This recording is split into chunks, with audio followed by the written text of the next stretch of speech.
see you. Good to see you too. Congratulations on everything. Oh, thank you. How's life? Life is great. Your entire family's having a moment between a wedding and twins and... We got, I mean, Lauren had double twins, so it's Amazing. second pair of twins. Leslie's pregnant. Amazing. Yeah, congratulations, Yeah. not just to you. No. You're one I of mean, many trust me, I'm pals. just like, yeah, a lot of uncle duties. I mean, everybody's really happy, and yeah, they're having fun. I need weapons, an ID, and a disguise. I wanted to ask you about going incognito between Hitman and this. I mean, Chad Powers, you've been doing nothing but disguising Hiding my face, yeah. And I remember asking Jamie Dornan once about Taron Egerton when he was in Robin Hood, who basically just put like a scarf here, and we're supposed to believe that no one recognizes him. And the question for Jamie, and I'll ask you, was what's the lamest attempt that you've ever made to disguise yourself in this day and age, and it kind of backfired or didn't really work? That's really funny. That's a really it's a really I think I disguised myself pretty well. I gotta say, baseball hat, mask, glasses, pretty good. I will say I didn't realize my voice is really discernible. Yeah. So I think like for me, when I'm like moving through people, I'll tend to shut my mouth because as soon as I talk, I tend to give it up. Yeah. And that smile. I don't know how you disguise that Glenn Powell smile. Yeah. They're here. When you think of people who care about our movie-going experience, it's Tom Cruise and McQuarrie who I think of immediately, and I know you're friends with both of them. So on this film, how often did Tom enter your mind when it related to stunts that maybe you could have made a little easier, but you're like, oh, he's going to give me such grief if I don't do this practically? Yeah, I mean, Edgar McHugh, Tom, and I, we're all pals, and we all sort of worship at the same altar of the audience, you know what I mean, in terms of trying to deliver that cinematic experience, and I think it's one of the things talking to those guys and talking to Edgar is like, there's just nothing like doing it in camera. I just love the fact that Edgar really believes in no shortcuts. It was painful sometimes. Sometimes it really sucked. Yeah. But at the same time, like, that's why I feel like this movie really works. Stop filming me! I have to ask you about the scene where he's yelling into the camera saying, stop filming me. And again, we live in an age where everything is filmed. Yep. But I'm curious, is there a moment for you where you're bummed no one was filming it? Oh, yeah? You're like, I would have loved someone to have caught this on camera. You know what's funny? My mom always tells a story, it was like my first time snow skiing. It was probably when I was like 12 years old. Yeah, 10. Was it 10, the pizza? 12, 12, no, it was it's pizza. But I picked it up pretty quickly. I was like, got really confident. It was in Durango, Colorado. There was like a ski jump, and I got so confident that on the last run of the week, I decided to do a backflip off of one of those things. Did not go well, clearly. It's not like I just got overconfident, and I landed on my head, and I got brought down on one of those little yellow body bag things, like down the ski slope. They thought I broke my neck, and all of a sudden I got to the bottom. They're like, okay, he didn't break his neck. He just did some other stuff. And I asked my mom. I was like, did you film it? And she goes, no, I didn't film it. I was like, well, what's the point? Yeah. I didn't have this whole experience on camera, so it's like there are some things. I mean, I've had accidents. The funniest thing is I've had accidents since that my mom breaks out her camera and starts filming it because I gave her such shit for it. Employment status, blacklisted.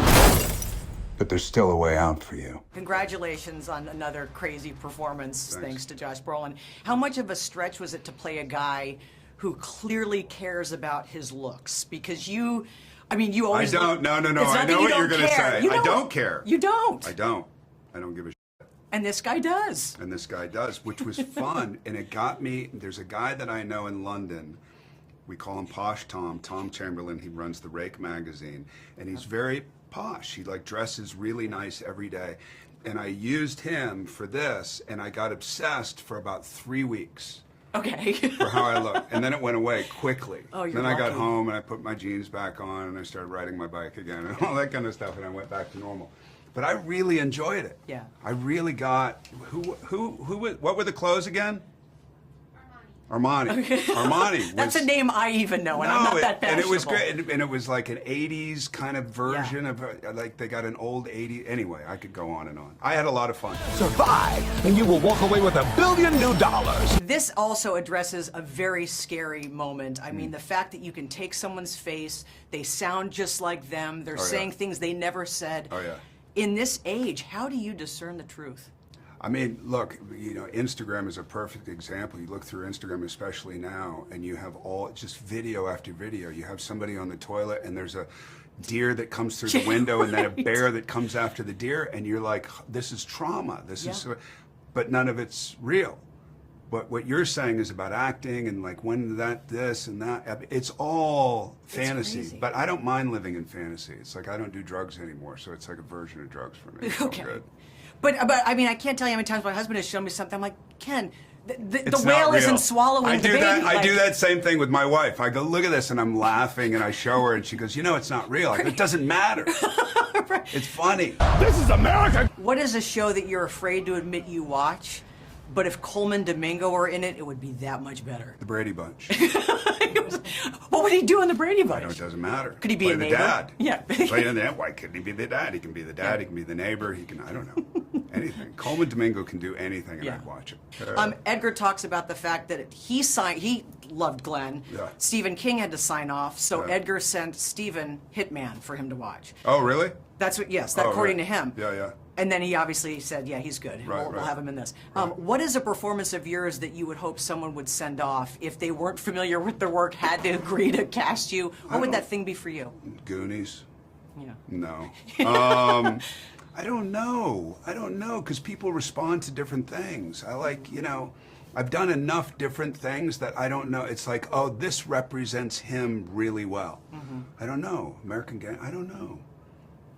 What's a weapon? I don't know. Yeah. I don't know. What would you send of mine? Sicario. There you go. I just love that. I hope you guys do another one of those. I think we will. Are you still having fun as we wrap? You are so busy, and I I'm know having you. fun with you right now. I know, but because these days really are ridiculous. You are always so generous, not just to me, but to everybody that comes in I here. am having fun. I Okay. have, after having done 5 back-to-back, a little bit of a break, Yeah. and then we'll get back to it with renewed breath. I work with Harkins Theaters, the largest independently owned theater chain in the U.S. We happen to be based in Arizona. I skydived in Arizona one Wait, time. what? I was going through, my aunt lived in Phoenix, and her son, big skydiver, and she says, we're going out to the field today. And I said, I'll do it. And what was that like?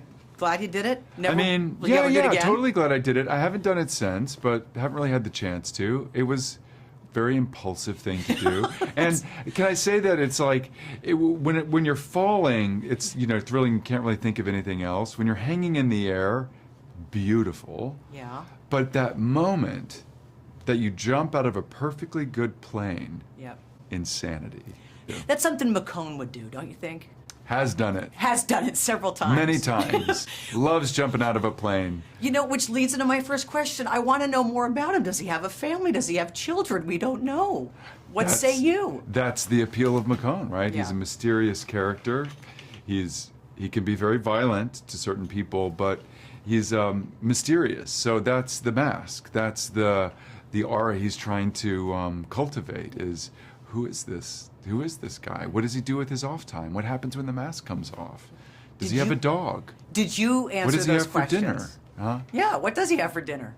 I don't know. Okay. You're not saying. I'm not saying. That's He's in got the the next mask one. on. I don't want to give it up. I don't want to give it away. You know, I'm no network executive, but I feel like for ratings, I wouldn't have covered this. I wouldn't have covered Lee's face. I think it's fun. I Okay, like it. it must have been I fun. think it's fun. I think it's when Edgar first suggested that I wear the mask, I was like, Yeah. let's do it. What works for you, though, when it comes to being on and getting an audience to watch and you know, appealing to a large audience? What works for you? What do you like watching? Because they've hooked you.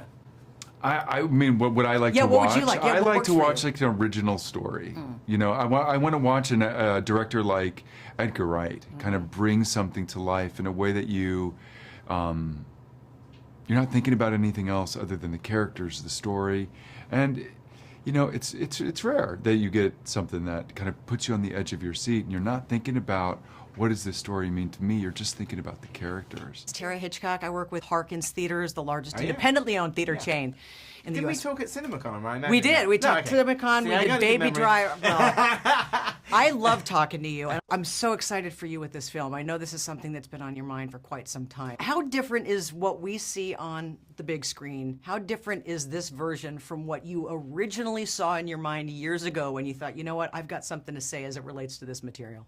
Well, in a way, not that different, because that's the inspiration for doing it, is that I had read the original book, probably like 14 years old, maybe like 1988, and I read it before I saw the Arnold Schwarzenegger version. So I was well aware that it was very different, and it was sort of the inspiration for like making it, and something I'd thought about for a number of years. Is it was something about the book, not just that the story was different and the character was different, but the book is all written in the first person, and you experience the game show through the main character, and you never cut to another scene with other characters. You're with Ben Richards the whole way through, and that's something that really stuck with me. Is like, it'd be great to do the movie like that. Nice, that's great. As a result of that, Glenn is in every single scene. It never cuts away to something else. He's experiencing the game show like any audience member of like saying, hey, I didn't say that, I didn't do that, like what's happening to the other contestants, the whole thing. So in a way, it's like you have an idea of the film in your head, and then you have to live up to it, you know? There's still a way out for you. There's a great scene. Josh's character tells Glenn, he gives him a bit of advice. I won't give it away. And then 5 minutes later, Coleman's like, by the way, don't do that. That's bad advice. What is a bit of advice that maybe you received that you wish you had listened to? And maybe what's some bad advice that you regret listening to? I don't know. That's a really good question. I mean, somebody I remember like sort of said, it was a good bit of advice was do your own thing. I think I was like, the first thing that I made was like a sort of Western spoof. And it was like sort of, it wasn't anything beyond just like a parody of like Westerns. And it was just gags and that was it. And I guess even though Shaun of the Dead is riffing on another genre, it's a lot more personal. Like that movie, aside from the zombies, it's like me and Simon's like life in London at that time. So yes, it is a zombie film and it is riffing on George Romero films, but it's really like us in that movie. Yeah. And so I think that was a lesson that I gave, is like, even in something that's like, you know, not a true story, you can be really personal in like movies that are nothing about you. Is Simon going to be bummed he's not in this? Well, I mean, I never want to. Here's the thing. We won't get. Maybe he is. I made a pact with Simon and Nick. I never wanted to have them just in a cameo. I only want to work with them where they're like the leads. Do you know what I mean? Right. So like, sort of, so that's always been something we talked about. I mean, he's coming to see it like next week, so both of them are coming to see it. So I'm excited for them to see it. I'm still here. Ah!